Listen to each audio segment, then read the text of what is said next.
நாடு முழுவதும் உள்ள முதலாளிகள் தரப்பினர் தங்கள் தொழிலாளர் எண்ணிக்கையை கருத்தில் கொள்ளாமல் ஆகஸ்ட் 1 தொடங்கி 1700 ரிங்கிட் குறைந்தபட்ச சம்பள நடைமுறையை முழுமையாக அமல்படுத்த வேண்டும் என்று மனிதவள அமைச்சு நேற்று வெளியிட்ட அறிக்கையில் கூறியது. 2025ஆம் ஆண்டுக்கான பட்ஜெட்டில் புதிய குறைந்தபட்ச சம்பள விகிதம் அறிவிக்கப்பட்டது. 5 தொழிலாளர்களுக்கும் மேல் உள்ள நிறுவனங்களில் பிப்ரவரி 1 இந்த நடைமுறை அமல்படுத்தப்பட்டது. 5க்கும் குறைவான தொழிலாளர்கள் கொண்ட நிறுவனங்களுக்கு விலக்களிக்கப்பட்டிருந்தது.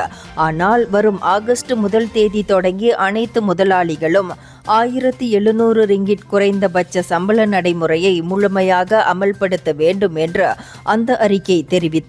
பிரஜைகள் அல்லாத தொழிலாளர்களுக்கும் பயிற்சி அடிப்படையிலான ஒப்பந்த தொழிலாளர்களுக்கும் இது பொருந்தும். ஆனால் வீட்டு வேலை துறைக்கு இது பொருந்தாது.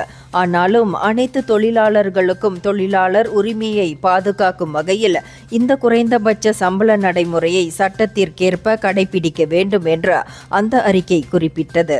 இந்தியர்களின் இதய குரல் மக்களோசை.